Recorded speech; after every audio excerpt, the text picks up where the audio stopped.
you sell your first bottle of wine for?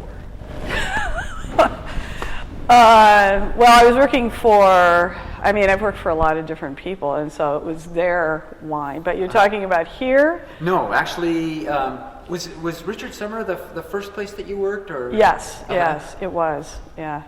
That was 1986. 1986. Mm-hmm. And do you remember what the what it was and what the cost was? Well, he made so many different wines. He was making Riesling, Zinfandel, Merlot, Pinot Noir, Cabernet, a little funny wine called Mellow Red. Yeah. You remember Mellow Red? Yeah. The pricing back then was, the Riesling might have been $5 or $6 a bottle. Yeah. And the Pinot Noir, maybe it was 12. It was, the price has changed a lot since then. Oh, really? Well, farming costs. And inflation and everything. Right, yeah, everything. Even like a cost of Packaging, yeah. All your packaging, the farming costs, your electricity, propane, the help, workman's comp, liability insurance, you name it. Yeah. So what did you sell? Like you had started your own winery. What did you sell your first bottle for? I think, man, you're really pushing the old buttons, aren't you? I wouldn't be able to. I think might have been 15. 15? 15 what year or was 20. That? That was 2000. 2000? Yeah, and I think we sold the Oregon for like 15. But I can ask Jim and call you back on that, because I can look that up, actually.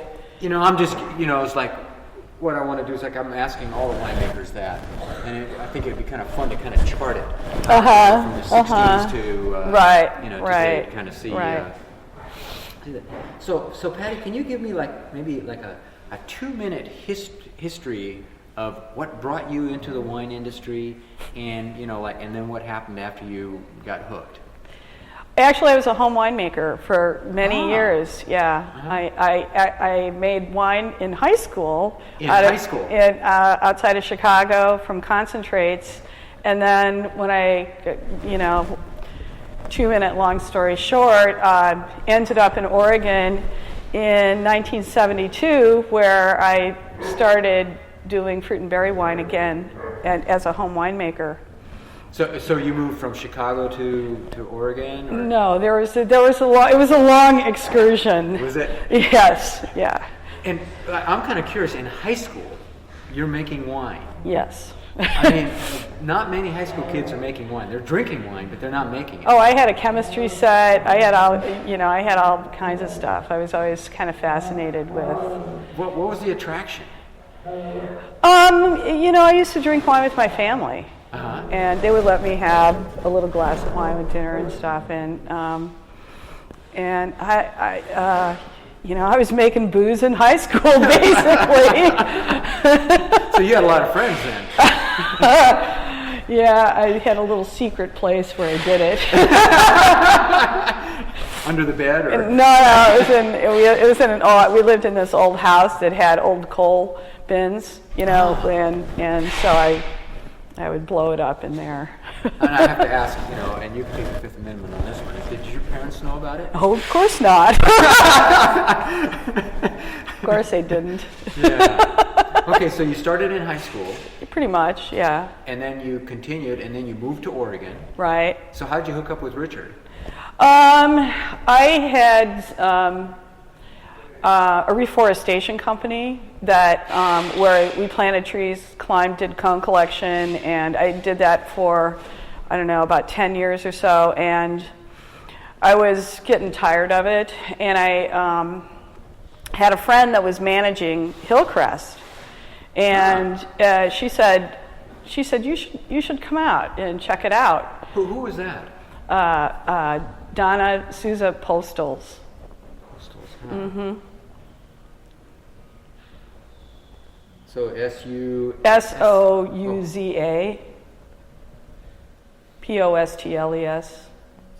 And she was managing Hillcrest at the time, and we were neighbors, and she kept bugging me. You should come out. I made a lot of money working in the woods, and going to making a minimum wage out there was like not that appealing. But finally, she talked me into it, and I went out and actually in 1986 picked grapes, and so I was a picker. In 1986. Right, and then I got my eye on the inside of the winery, and I went to her and I said, I want to work in the winery. Let me in there. And she said, you're too small. And I said, I just climbed several mountains planting trees. I think I can handle this. And so I talked her into it. And so I went into the winery in 1987. And at the end of 1987, she fired the winemaker and hired me as the winemaker.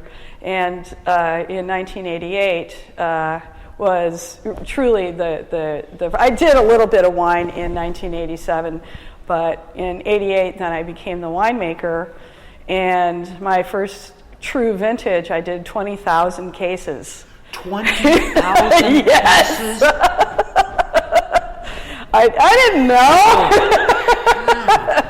Was there that? Where'd you get all the fruit? It came all off the estate of Hillcrest. Boy, I guess I have to. It's been a while since I've talked with Richard.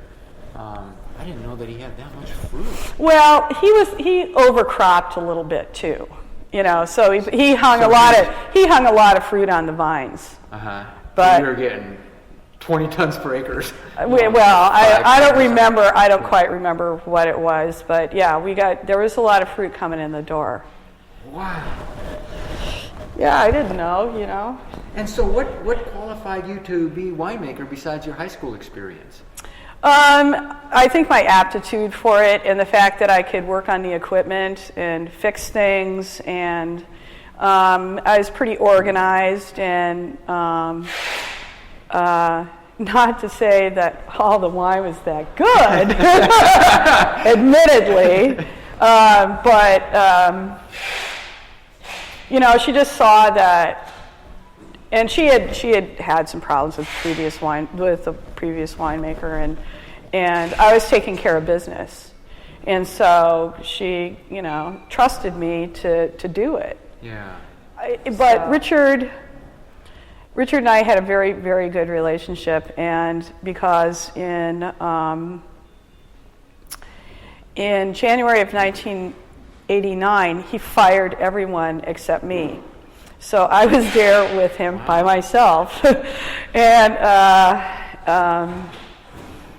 we've continued to stay friends and everything. And when fast forwarding, when he was trying to sell the winery and he got totally ripped off by these people, his nephew and him came up here and brought all these different wines for me to taste and see what he should do. And that's how bonding our relationship was, that he would come all the way here and trust me. Yeah. I really like him. I spent a day and a half with him, and one of the things that amazed me about him was that we went out to Melrose for a harvest. Yeah. And the field guys. Oh, they loved him. They loved him. I mean, Yeah. I couldn't believe it. It's like, they just... Sorry. I understand. It's like, he's a neat guy. I really like him a lot. Do you want another jacket or anything? No, I'm fine. I have on silk long underwear. Okay. Yeah. But anyway, yeah, that was really hard. I bet. Because the wine was terrible. It was awful. I mean, he had Pinot Noir are my eyes turning black now? No, not yet. Okay, not yet. He had Pinot Noir in a tank for over 2 years. In a stainless? Yeah, in a stainless tank for over 2 years, and it was hideous. And it was really, I had to tell him, I go, Richard, you can't, I'm going to get a tissue. Yeah, just a sec here. Oh, right. I'll go with you. Oh, okay. anyway, I said, Richard, you can't sell this wine. And I, you know, it was really difficult. Not bad. And he's like, so what I did, because I knew what I was going to be up against with him, is I brought him into the cellar and had him taste my wines first. And he's like, yeah, bottle it, because it was, you know, it was good. And I wanted him to have perspective of what's going on in the real wine world and what he was doing with all these wines. And we went up to the house, and I tasted these wines, and they were just hideous. They were so bad. And his nephew didn't know anything about wine, and he tasted these wines. He goes, "Is this what it's supposed to taste like?" And I said, "Yeah, pretty much, you know." And so they went back, and then that's when Dyson came into the picture, and of course Richard fought it because he didn't want to leave, but he couldn't. He was, you know, he's gone bankrupt, and it was just all became very, very complicated, and finally he caved in and sold it to Dyson. But on just a funny note, so Richard would come out to the winery now that Dyson owned it. Out to your winery? No, to Hillcrest. Out to Hillcrest, and he'd pull up his station wagon, and he'd just start loading stuff into the station wagon. He'd go up into the lab, and he'd take stuff, and Dyson wasn't really paying much attention to him. And finally, he realized that Richard was just taking stuff that he just bought. You know, he just bought the whole facility as a turnkey. And he's like, Richard, you know, yeah, but, you know, and it was like, no, Richard, you just can't take stuff.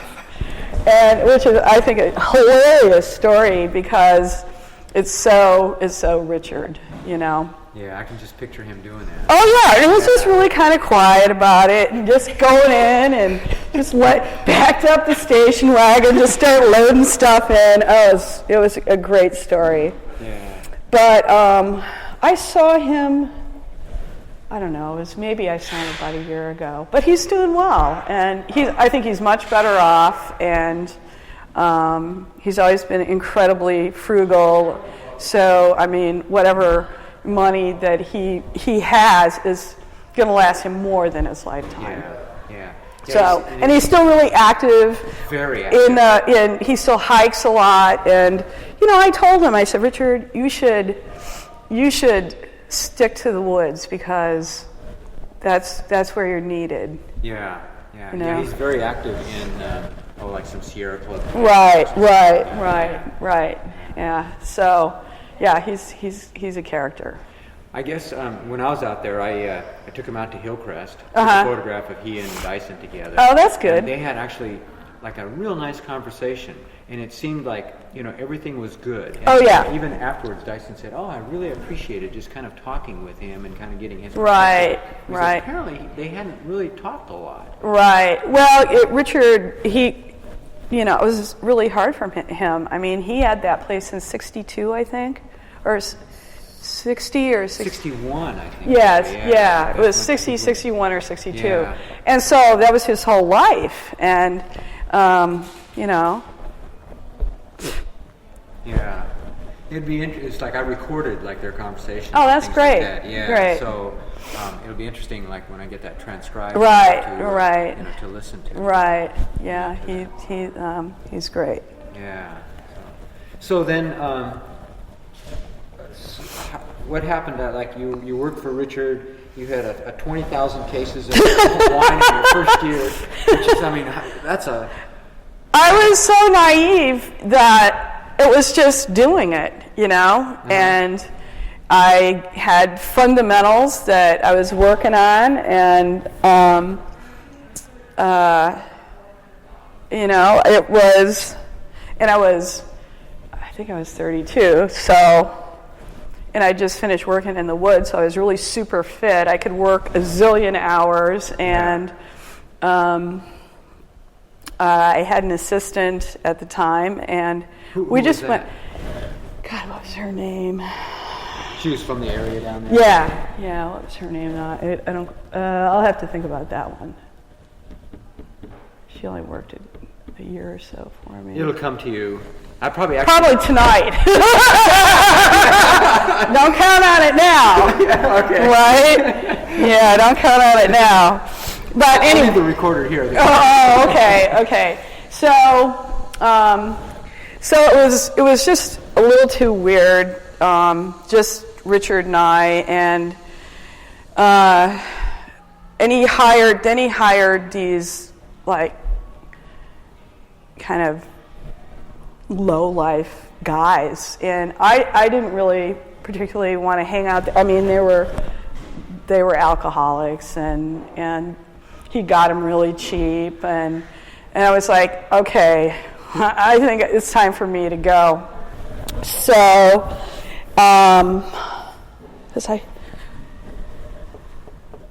I did the '89 harvest there. Uh-huh. So I left in 1990. Then I left in 90, and that fall, let's see. Okay. Okay. So in the meantime, Donna, the business manager. Yes, she decides that she's going to buy this other winery in Roseburg, and asks me if I want to come and help fire it up. Huh. So I start working. What winery is that? It was Lagarza Cellars now, but it was called.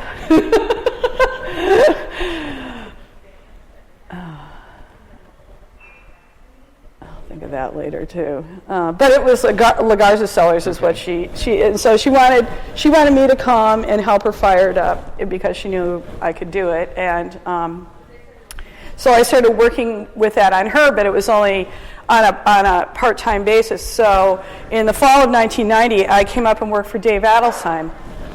And I did 2 harvests for him. I did the 90 and the 91 harvest. But in 1989, the Giardays, which are also down in the Umpqua Valley, asked me to come out and help them. So I started consulting, and so I ended up being a consultant on top of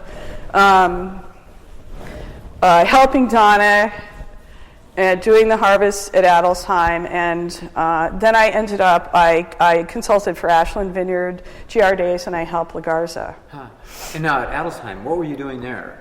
I was just a cellar rat. Uh-huh. Yeah, he had a winemaker, and I was just there as a cellar rat. And so I worked the 90 and the 91 harvest for him, while I was still doing all this other stuff. That's a lot of commuting.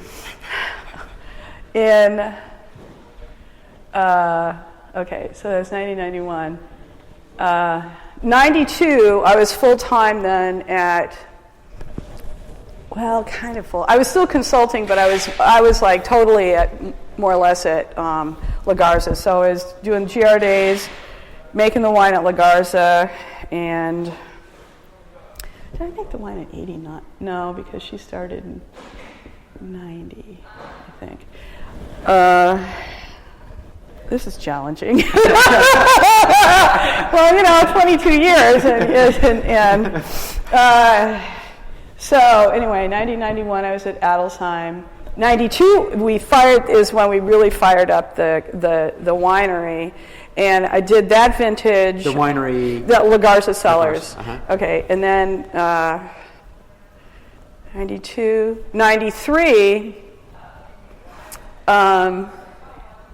In the meantime, my partner left me, and after 13 years, and so we had a partnership agreement on our property that we owned down there outside of Roseburg, but I needed, and so I was going to take that property, and so, I needed to find the money to kind of, I got a loan from a friend of mine, and then I needed more work.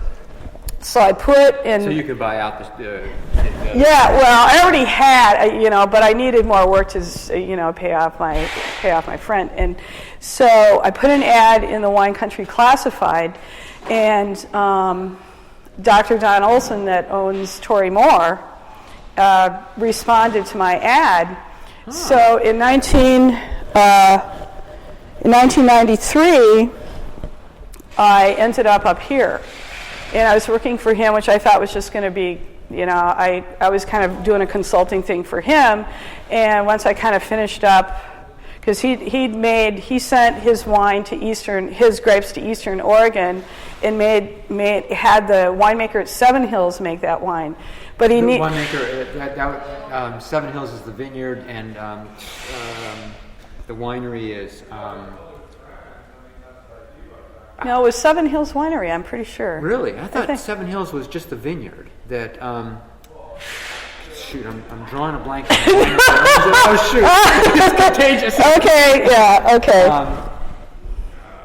I'll think of it tonight. Okay, yeah. So, but you can kind of collect all that. And so anyway, he had kind of a falling out with the winemaker, and the winemaker wanted all of Don's wine out of the cellar. So my job was to go to Eastern Oregon, assess the wine, and bring it all the way back over to the west side.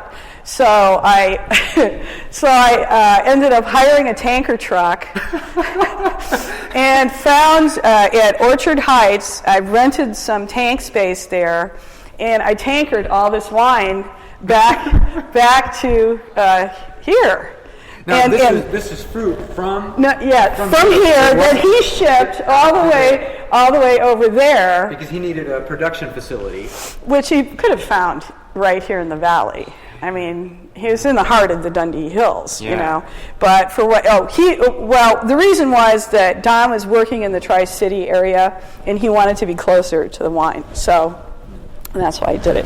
So anyway, I hire a flatbed for all the barrels, because we had barrels, and then we had all this wine, and tankered all this wine back to the west side. And now, do you count that as part of your stainless? Well, I wasn't, it was marginal stuff. I told him he wanted to put a label on it, and I said I didn't think he should, but I figured I was only there consulting for a few months. Who cares? And so we find the space at Orchard Heights, and McRitchie. Bob McRitchie. Bob McRitchie. Yeah, Dr. Bob. Dr. Bob was working at Orchard Heights, and so Don Olson wants a bottle. So we hire Signature Mobile Bottling, and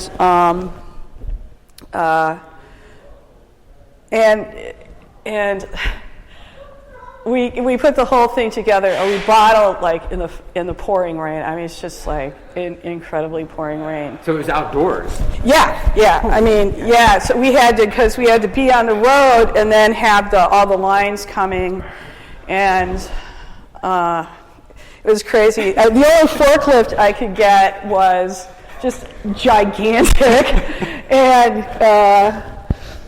Prior to that, though, somebody at Orchard Heights had a tank full of SO2 water and had pumped SO2 water into one of the tanks. I think it was Chardonnay of Don Olson's, right?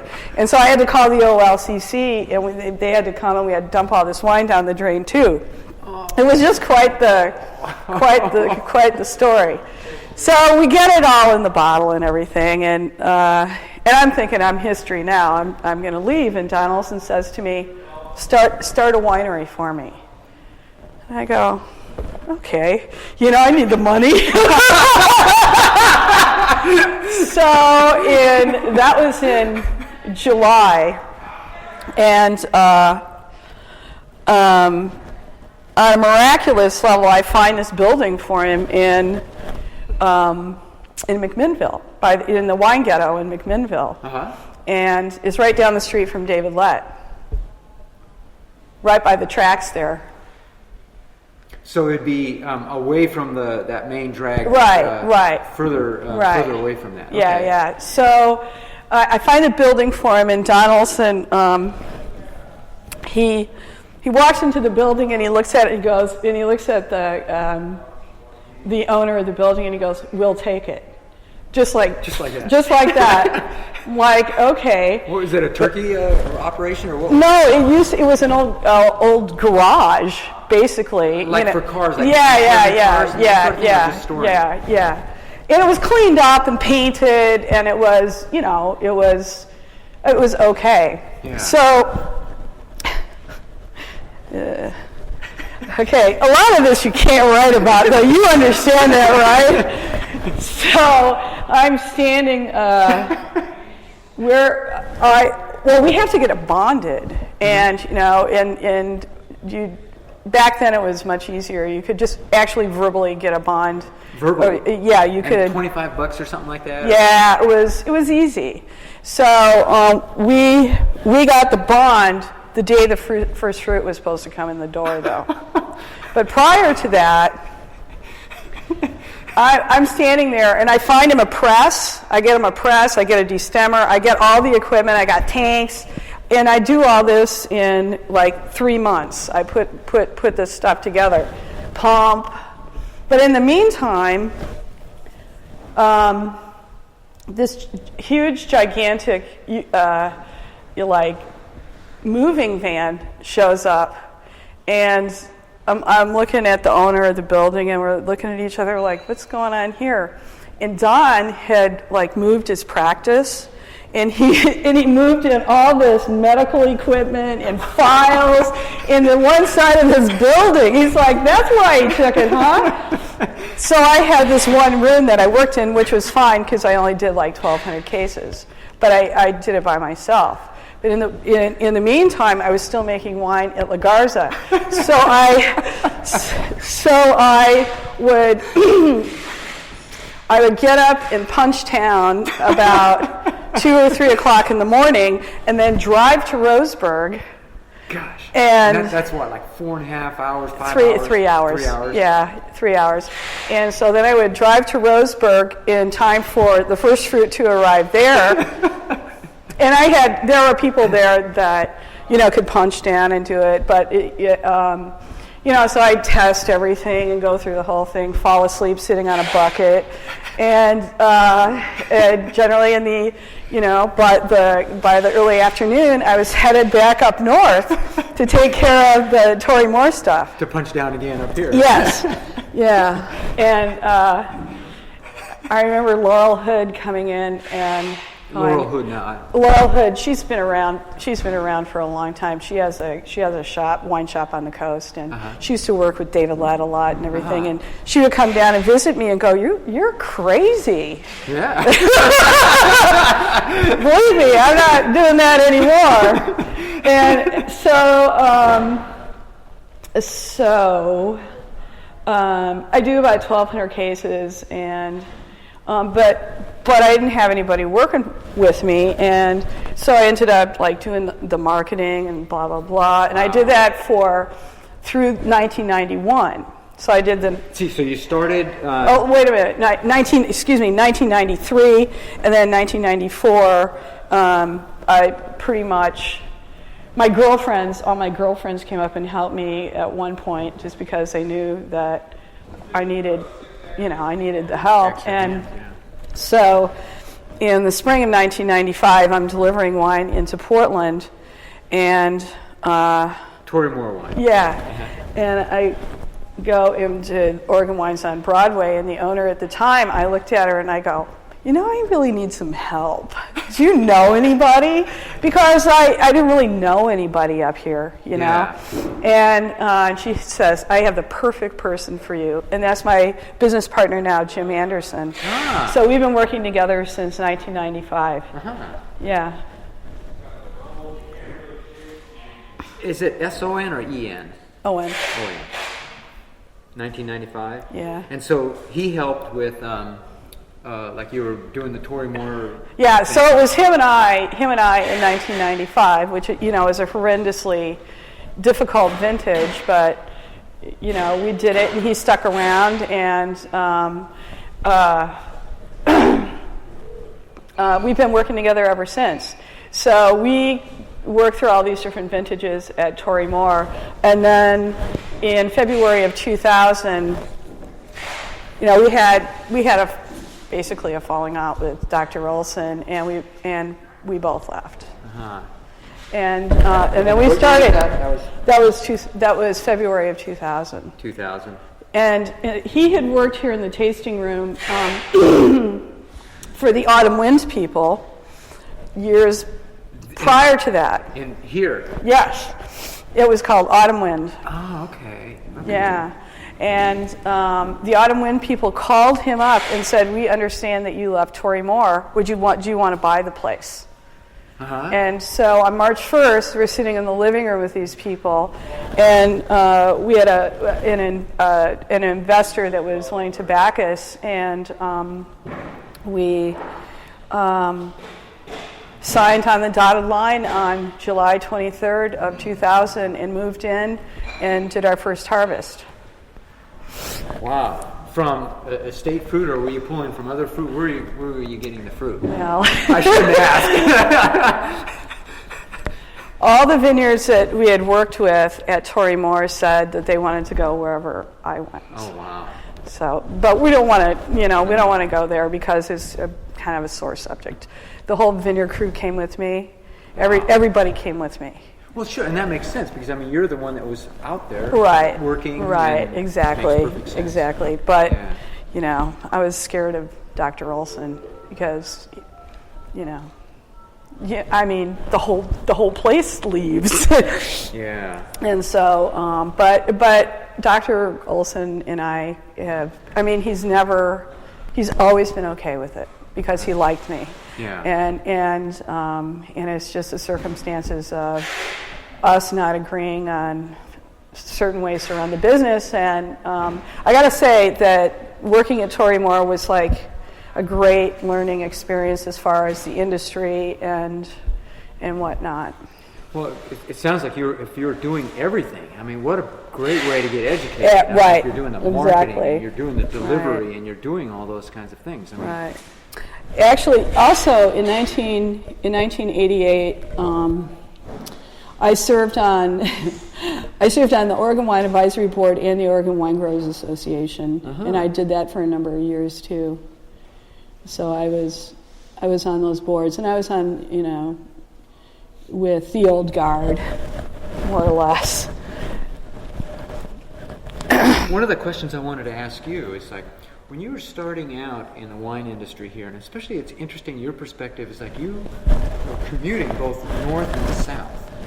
What was the wine industry culture like when you started with Richard and thinking about the guys that were working around you, and then when you were doing this crazy commuting back and forth, it's what was the Oregon wine culture like then? It was raw, people were... What does that mean? Well, it was, people were learning about farming. Who knew in the global wine world, or even in the U.S., where Oregon was even at? And so, back in those days, you couldn't give away a bottle of Pinot Noir in California. They're like, Oregon makes wine? And so it was, for everybody, it was... we used to have on the Oregon Wine Advisory Board, we'd go and we'd do these dog and pony shows, and all the winemakers would get together and we'd pour for the public, like in San Francisco, and try and do educational things to get people familiar with the fact that we existed. Yeah, you could show them on the map. Right, yeah, we did all this PR, all this material that we could give to people, and it was a struggle. It was a real struggle. It was even in what way? Well, just selling the wine, people, it just wasn't as easy as it is now, that's for sure. We had to educate people on who we were, and people were always kind of cautious about it. Restaurateurs and wine retailers, because they have to make the sell, but who's heard of it? Yeah. And so that's more work for them, if you understand what I'm saying. Mm-hmm. And Yeah, it was challenging. It was challenging to sell the wine. What about like local restaurants, like in Portland and in your case, like Roseburg? It was more supportive. It was more the out-of-state areas that were, and then at that time, especially here in Portland, there weren't that many places to sell. Yeah. And this is in the 80s, and there just weren't that many places. And it was the 1990 vintage that really put Oregon on the map. What was it about that vintage? It was warm and lush. It was one of the warmer vintages that anybody had seen since 82 maybe. And so and everybody made really great. It was kind of a no-brainer. Everybody made really, really great wine. And so it kind of propelled the industry into being recognized, because people got a lot of good scores, and also we were understanding how to farm better, because that was a huge learning process up here, and trying to figure out what you're doing, on your soils, and how much crop load you should have, and all those different things played into making better wine. Because people like... you only have one chance a year. Yeah. What like when you look at the wine industry now, how is it different, similar to like when you started out here? Oh, it's completely different. Name 22 ways. Well, I just walked into a winery and started working, and that doesn't happen as easily now. People expect some kind of background education to be able to come in and do those kinds of things. The competition for fruit is greater than it was then. But even back in 1993, the growers that were here were very cautious about a brand new winery. And now it's not so much like that. People are willing to, more than willing to sell you the fruit. When back then it was like, who are you? Sure. Can you really pay for the fruit? And that was a legitimate. It was a legitimate call. And for instance, in 1994, I had one of my best friends' uncle owned a small 4-acre vineyard on the bottom of Bremen Orchard Road, right next to David Lett. And so I called up Ward Eason and went in, and his vineyard was a complete mess. It was covered, it had blackberries, the vines were laying on the ground. And so to get the fruit, I said, we'll come in and farm it for you, and we'll just cut a deal. And so and I still have the vineyard. So I've had that vineyard since 1994. Oh, nice. And so we went in and facelifted the vineyard for him. And just to be able to get the fruit, because so many people were just unwilling to sell to a brand new winery that nobody knew about. Yeah. Because it was Tory. That was Tory Moore. Oh, okay. That was a Tory Moore in 1993 and 4. Oh, okay. Yeah. So and so now it's just completely different, and there are lots and lots of wineries. I mean, I can't believe in the last 3 and 4 years how many new brands there are everywhere, and so how does that change? I mean, it seems like there's a lot of dynamics that are changing. When I think, let's see, stepping back just a little bit. Well, no, I'll keep going there. It's like we've got bigger, Erath selling to St. Michel. We've got, big money coming in and establishing vineyards and things like that. Right. You're talking about the PERS people, probably. Exactly. Mm-hmm. Yeah. How is that changing from what you can see? Is that changing, like, the dynamics or anything? Sure. It's changing the feel. There was more of a homespun feel. it's, me and Doug Tennell and Ken Wright and like Steve Dorner. All of that it's changed the kind of the feel of it's getting to be big. It's big business now. And look at Domaine Serene, Willa Kenzie, all those.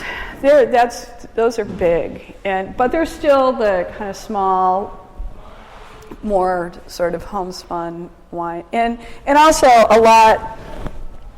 There are all these different waves of wine people. There was Lett and Adelsheim and Ponzi and Erath. They're the old guard, and then there came me and Ken Wright and Doug Tennell and David Autry and Michael Stevenson. All these people were like the second wave, and now there is just the third wave of the big stuff coming in, and it's the evolution of what's happening. Yeah, and when you look out, like say 30 to 50 years, what do you see like in the Oregon wine landscape here? I see a lot of wineries. More than now. Oh yeah. And what do they look like? They're going to be big. I mean, there are a lot of people. Yeah, there's a lot of big money sniffing around out here. Mondavi's been I heard Mondavi bought several hundred acres, like west of Salem. That's just a rumor, but really? yeah. That's interesting. Yeah. Huh. And there's just big money coming up here, because compared to Napa Valley or Russian River or whatever, this is a bargain still. Yeah. And California can't make the kind of quality Pinot Noir. Oh God, I shouldn't have said that. It doesn't make the same. How can I make this so it sounds okay? Since I already stuck my foot in my mouth. It doesn't have the same quality structure as what we get, because this is cool climate viticulture, and it tends to be pretty warm down there. And so the California people recognize that in terms of what Pinot Noir is all about. And so they're going to come up and buy up property and start vineyards. And, and the climate's changed really a lot. And so it's much hotter in California than it used to be, because older vintages of Pinot Noir down there were embraced by the fog and were a little bit cooler. And we've had lots of vintages up here that were pretty darn hot, like for instance 2003, and this 2007 vintage is more back to the old days. I was talking to Lynn Penarash. I go, it's like the old days, where, we were bringing in fruit on October 24th. That's pretty late. Yeah. Compared to the last 10 years. Yeah. The last really super cool vintages, were probably 96 and 97. 95, 96, 97. Yeah, like the 94 was warm, 93 was more normal. So 93, 95, 96, and 97. And then 98 got pretty warm. Yeah. And 99 was moderately. And 2000 was warm. From then on it was, we had these warm vintages. So, yeah. I remember when we would get 21 bricks, it was like, whoa, 21, 22 bricks. And, I had 28 bricks, 26 bricks coming in the door in 2003. And there was no stopping it, unless you needed to have, the sugars would shoot up, but the flavors were very latent in catching up. And so you just had to suffer and deal with the sugar. Yeah. So. I guess in California they've even developed ways to deal with that in the production. Yeah, I've heard that. Yeah. I've heard that. Yeah. And same in Burgundy. Burgundy suffered from the same kind of climatic circumstances that we have here. So. Yeah. When you look back, I mean, you have like an incredibly interesting career, and a lot of tests. When you look back on all that, it's like, is there like one or two things that you would say, oh, this really worked, like this was really successful, maybe something that you tried or something that you thought, gosh, I'm not sure this is going to work.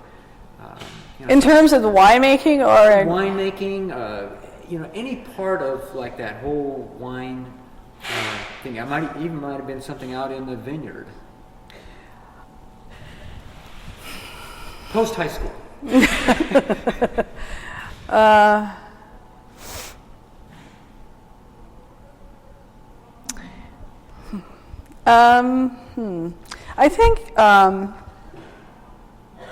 I think it's when I figured out that I actually had a style of wine. Because, when you first start winemaking, it's very rudimentary. You're just following certain steps and things that you do. And it's sort of like the process of elimination of what you don't like. Uh-huh. And that is a whole lot based on your personal palate or whatever. And so I think it's when I really started to fine-tune what I was doing with the process of making the wine and having a lot of consistency in style from vintage to vintage, even given vintage variants. Uh-huh. So that they're running through the wines, the consumer knows that I have a particular style. But that took a long time to get there. Yeah. And like, for instance, in 2001, I decided to just buy one Cooper. So we're 100% Caduce barrels in the cellar. Huh. We're the only ones in the U.S. to do that. And it was like the light bulb finally went on because we'd have all these different Coopers in the cellar, and the style of the wine in some of those barrels didn't match the style of the Coopering. Uh-huh. And we, always liked the Caduce barrels. And so I said, let's call Bone and talk to Paquito and see if we can't just buy 100% Caduce barrels. And so, our program, that's part of the fine-tuning process in the style. And I think it's really important to match your style of winemaking to the barrel maker. Uh-huh. That and just other processes that are, in the vinification of the wine that I keep very consistent from year to year. It's all spontaneous fermentations. I don't inoculate for malolactic. The barrels, I go to barrel clean. I don't change those things. And so you can still have the vintage variants, but you still have the style of the winemaking. I'm always kind of curious, is because like the vintages, especially this year, was kind of an interesting year compared to the last, few years. And if you kind of want to keep like your style, it's like driving at night, it seems like to me. And you've got to kind of keep your headlights on where you're going. So I'm kind of curious about your thought process, because it's all about flavor development. And so I wait. Talk about that, starting from the vineyard. Yeah, and the farming is more fine-tuned than it was when I first started too. I mean, in terms of in terms of what I a whole lot that I didn't know when I first started, and that I just talked to people like David Adelsheim. I mean, when I worked at Adelsheim, it was a really great education for me in making Pinot Noir in those two vintages, and it was I learned a lot there, and gave me the confidence to really approach making Pinot, because I made Pinot Noir back in '88, but it was in this tank that was as big as this room practically, and it wasn't that good. And so going there gave me a finer understanding of how to make Pinot, but I don't remember your question now. Well, you're trying to make a consistent wine from vintage to vintage. Right. But yet, like each vintage offers you a whole array of different variables. Sure. And especially this year is a good year to ask that question.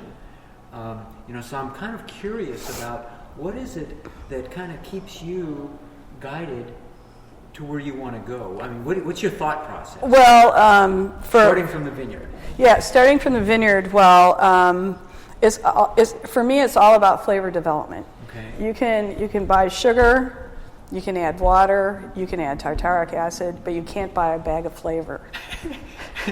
Walmart doesn't offer that yet? No, there's not a bag of flavor out there. And so for me, I mean, I don't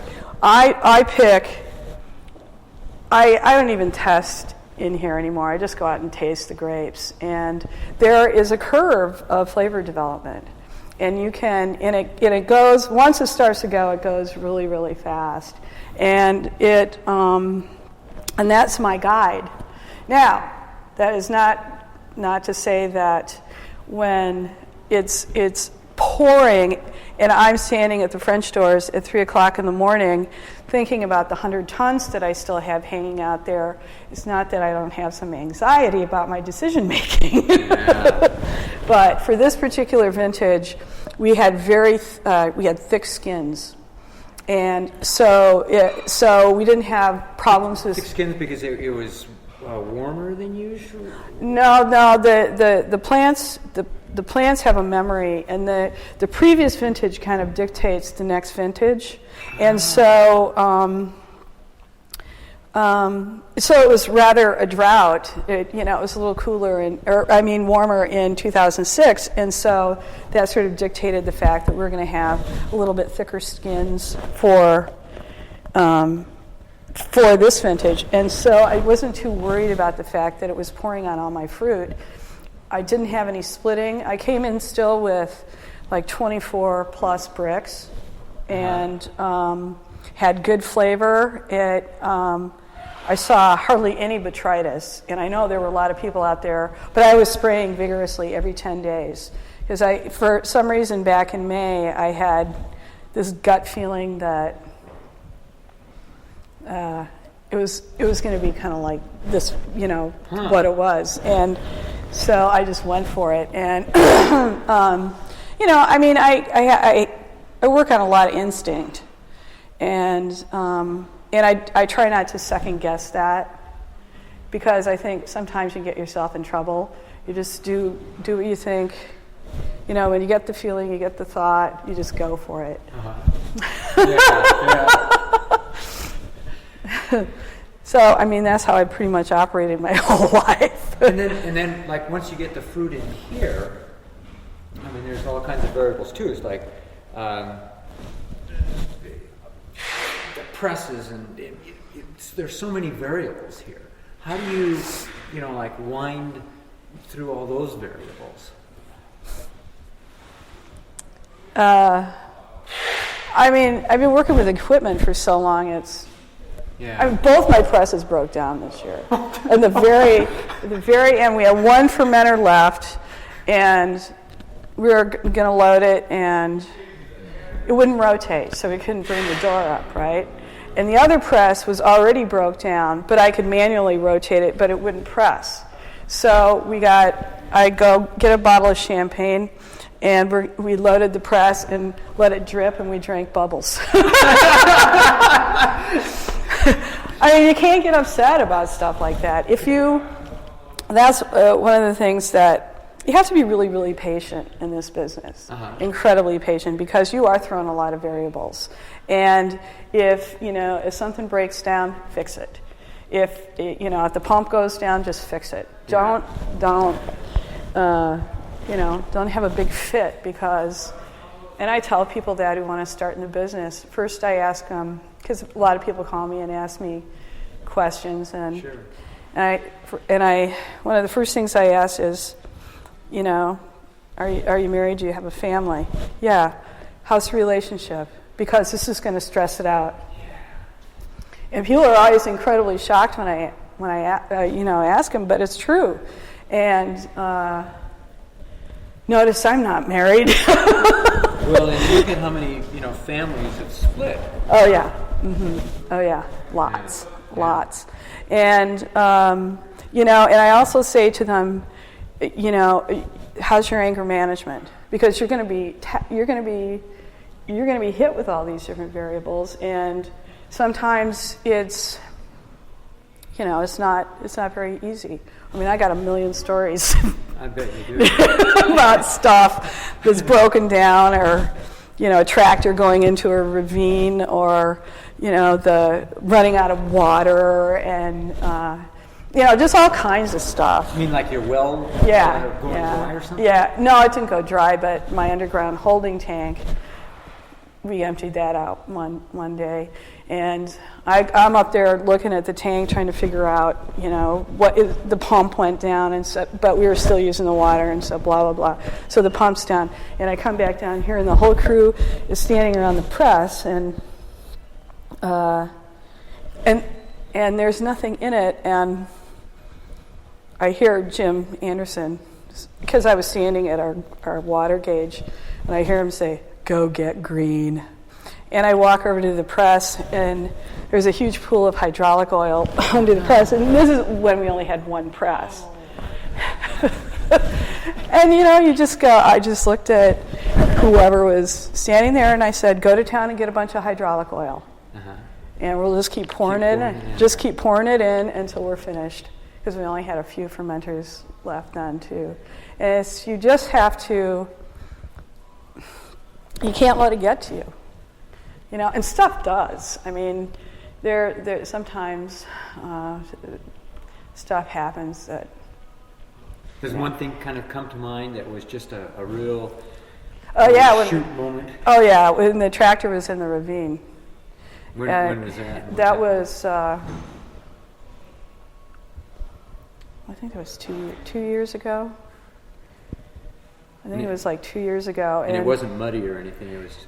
Well, he had the flail on, and there's a little wooded area, and there's a road there, and my vineyard manager had told him to go and flail this for God knows what reason, and it was in April and it was soft, and he was like turning around and looking at the flail, and his front tire caught the side of the bank and pulled him down, hit the tree, broke the axle. Holy cow. And so Virgilio comes down here, and he says, "Patricia, problema." I said, "Yeah." He said, "What?" He said, "It's the John Deere." And I said, "Okay, it's probably just stuck in the mud or something, because it's an old tractor, it didn't have 4-wheel drive."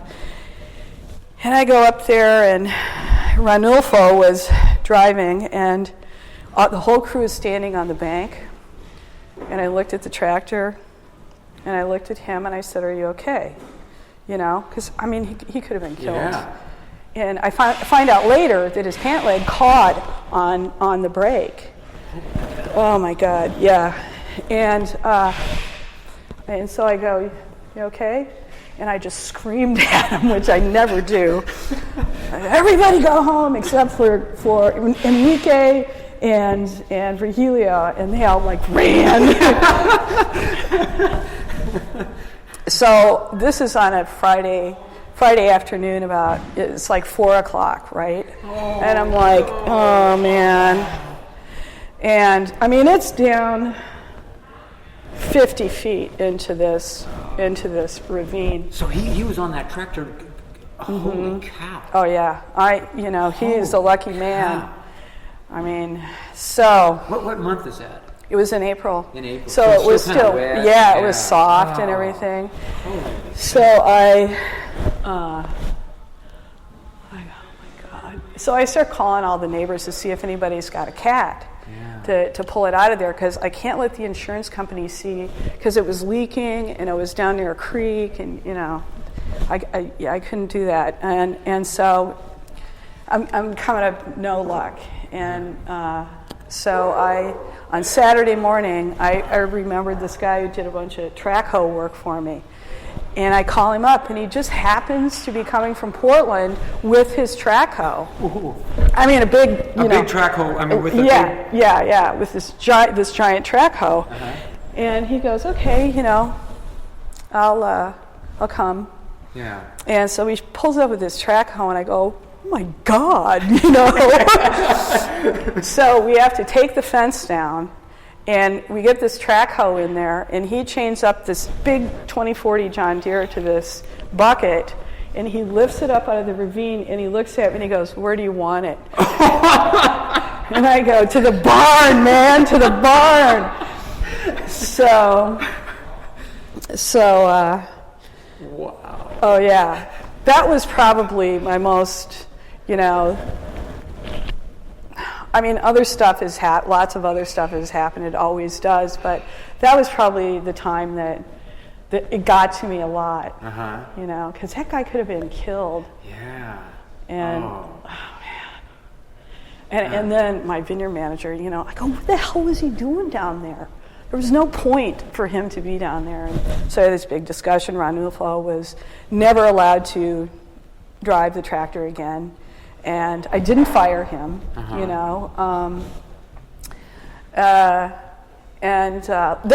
I called up my tractor guy. And he comes over and he looks at it and he goes, oh man.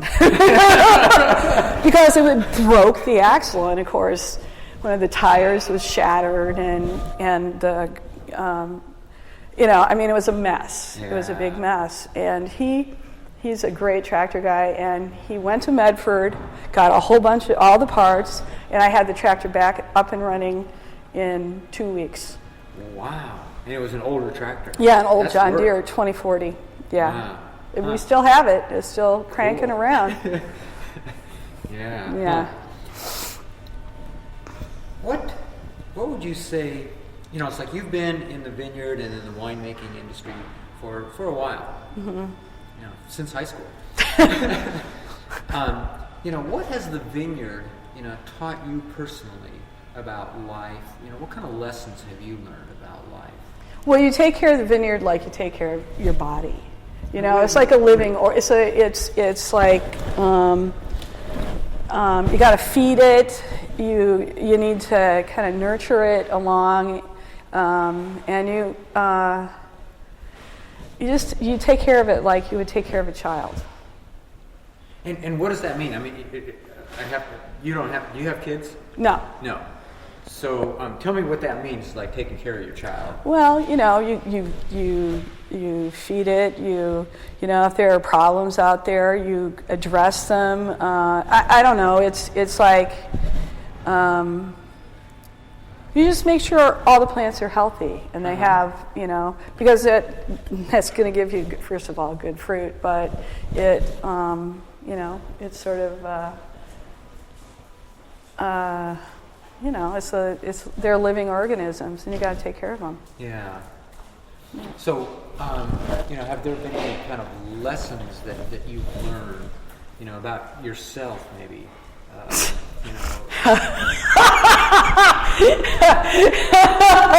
What do you think, Maddie?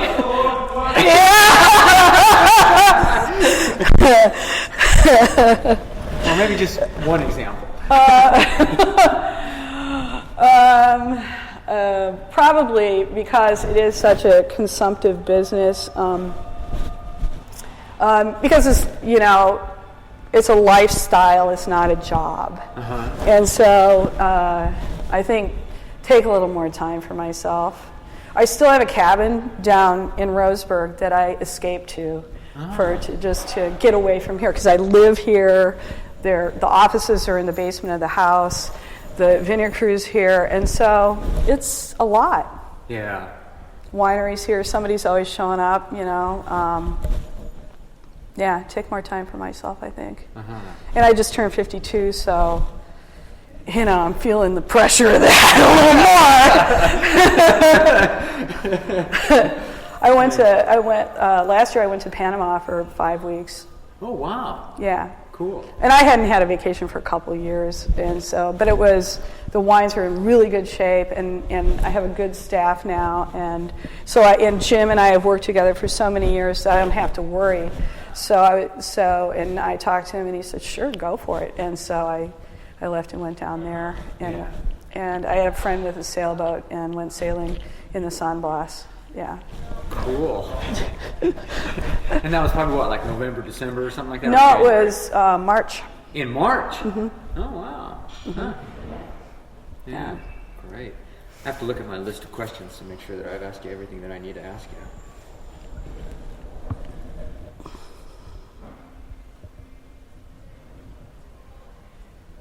Oh, we've kind of touched on this just a little bit, but I want to focus it. What does the winemaker bring to the bottle? Personality. And what does that mean? I think that, you put so much of your personal effort and energy and kind of psyche into the wines. I think you can, when you taste other winemakers and you know them, you can taste a part of them in the wine. That, I think you bring a lot of your own soul into the wine. And how does that come to be? Well, that's all about when in relationship to style, in understanding and finally developing style. Yeah. I think that's where that all comes from, because it's my decisions about, in my sense of perception of olfactory perception of how I see the wines, and so that's a huge part of me. So I think it's a lot your own personality that's in the wines. Yeah. At least for me, that's a very kind of philosophical question, because other people might disagree and say, no, it comes off the lab bench. Yeah. So, but that's what I see. Especially when I taste my colleagues' wines. You can tell, that, like Etzel's wines. He has a very distinctive part of himself in the wines. And he's very passionate about his vineyard management, and that shows. I mean, so am I, but he's a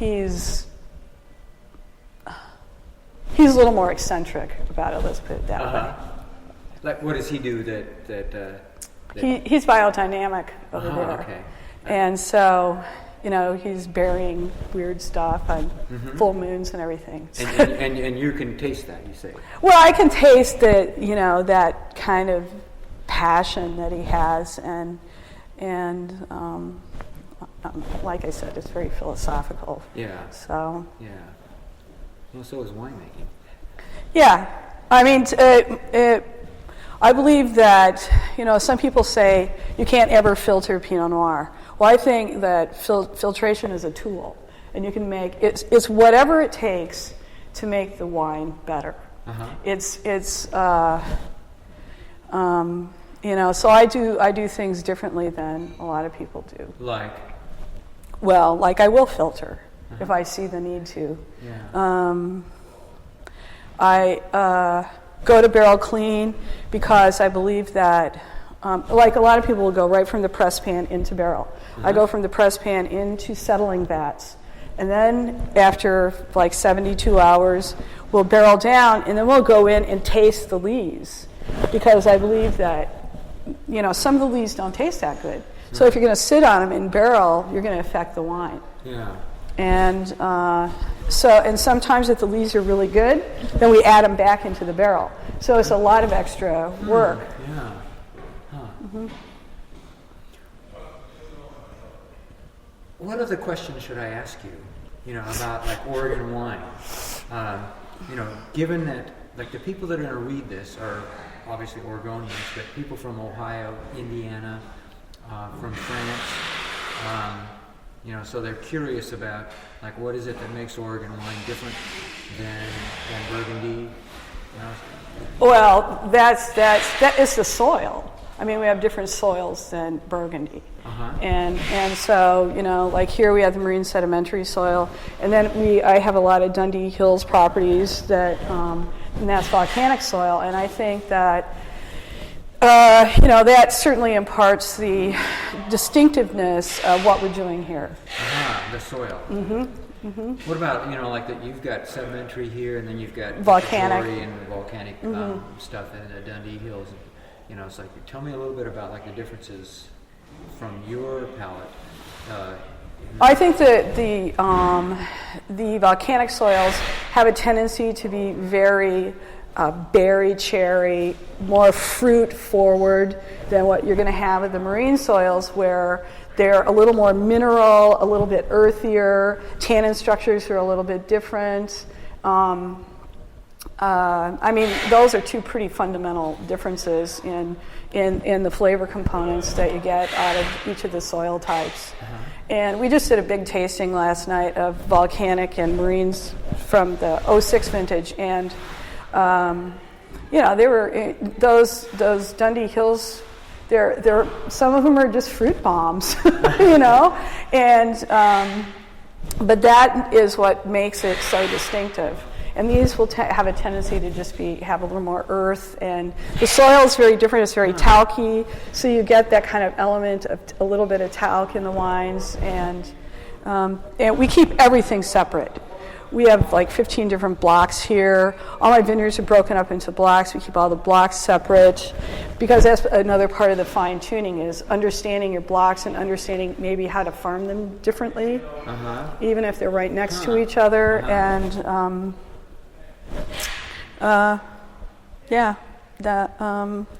it kind of sums it up. Okay. One of the questions I have to ask, and it's like Chronicle wants me to do a book on women winemakers. So I have to ask, it's like, you as a woman, and I know that you're not a man, so it's hard. What can you conjecture, like what you bring to winemaking that is different than, say, some of the male winemakers? We've had big discussions about that, and it's our I think it goes into a maternal sense of nurturing, that our sense of taste and smell and hearing and everything. Your taste is more sensitive, or is? I can't. There's no way to kind of figure that out. But I think women have a different kind of an approach to the winemaking than a lot of men. You see those T-shirts that say "Women taste better." It's about our olfactory sense of perception, and it came one night at the dinner table, and Jim was expounding on the fact of that I could smell something 5 miles away, and we were talking about women's olfactory sense of perception, and how what he thinks, and he's the one who brought it up, is that it's a little bit keener sometimes than men's. And and I raised my glass. I said, "Women taste better." And the light bulb went on, and he said, "It's a T-shirt." And I said, "Oh God, don't do this to me."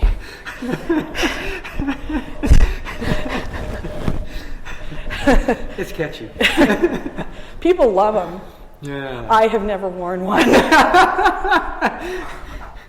Too modest, or? Too many come-ons. So what other questions should I ask you? We've covered a lot of bases here. I think that's probably. Well, if you think of anything else, you can just give me a call. I appreciate that. Yeah, sure.